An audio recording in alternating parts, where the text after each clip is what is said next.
All right, today we're going to dive into a bit of a mystery. We're piecing together a hidden history, a huge, multi-generational project that's been dug up from this scattered collection of architectural blueprints, fragmented texts, and some really cryptic manifestos. And this right here, this single sentence found scribbled on a whiteboard in one of those documents, this is our key. It's basically the operating principle behind everything we're about to explore. It's a warning, it's a mantra, and it's a mission statement for a group of thinkers who are trying to build systems that would liberate people, not control them.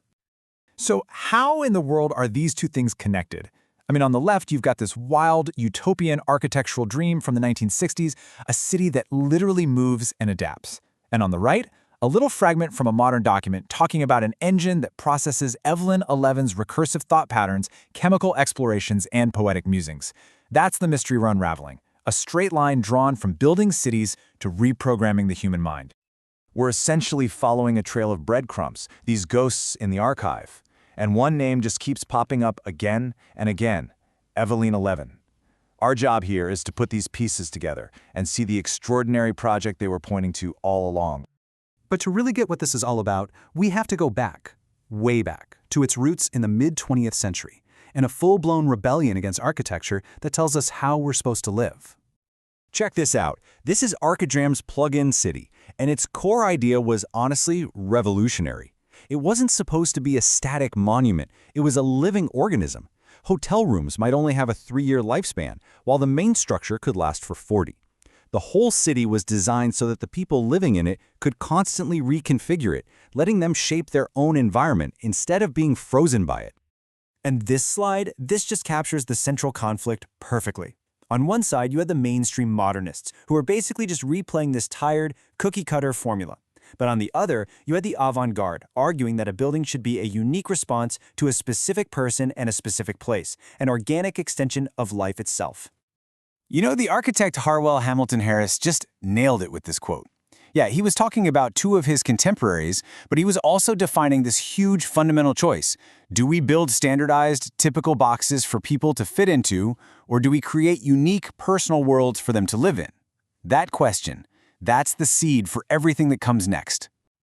So, naturally, the ambition grew. It started to go way beyond just physical space. The goal shifted from just designing buildings to composing the entire sensory experience of being in a place. And this is the key concept, Gesamtkunstwerk. A bit of a mouthful, I know, but it's the idea of a total work of art, where every single element, sound, light, even robotics, all work together to create one overwhelming, unified experience. It's not just something you look at, it's something you are completely inside of.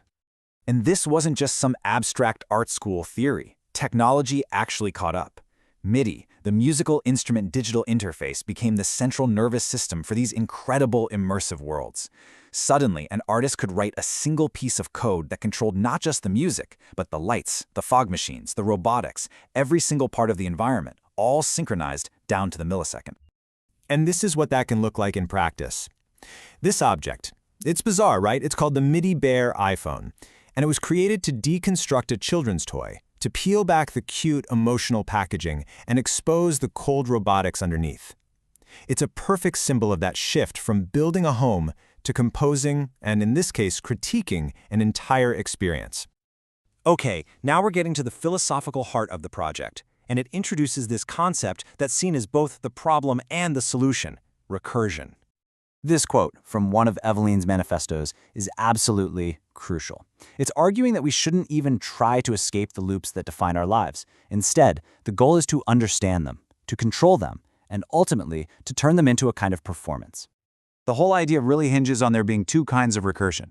On the left, you've got recursive sickness. Think of it like a hamster wheel, the endless, grinding loops of work, consumerism, and daily life that don't actually evolve, they just repeat. But on the right, you have recursive creation. This is using loops iteratively, as an avant-garde tool to break those very same cycles, to create something new with each pass.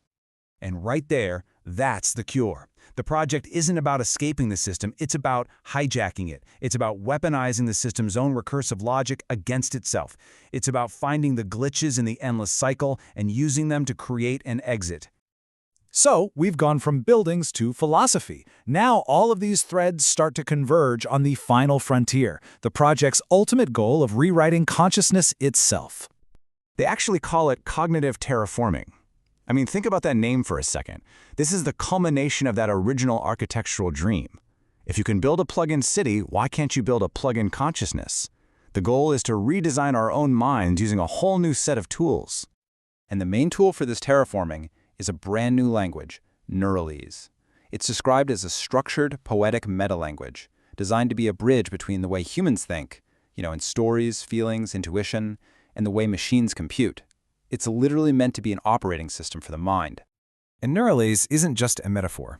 It actually has a syntax. These are its verbs of transformation.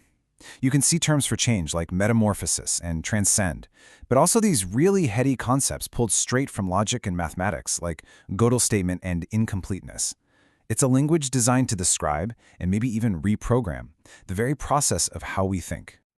Okay, so our final section asks a pretty big question. Are we the architects? After this entire journey, what does it all mean for us? Because the final documents turn this whole hidden history into a direct call to action. This is the through line, the one constant thread. From the radical architects who wanted to give us control over our physical homes, to the cognitive explorers who wanted to give us control over our own mental architecture, it has always been about creating tools for liberation.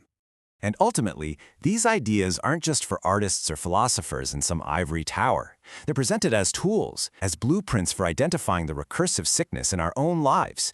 The habits, the thought patterns, the systems we feel trapped in, and finding a way to turn them into recursive creation. So we're left with this question. The entire project, from its architectural roots all the way to its cognitive ambitions, was about empowering the individual to become the designer of their own world. It basically hands the blueprint over to us. The only question left is, what are we going to build?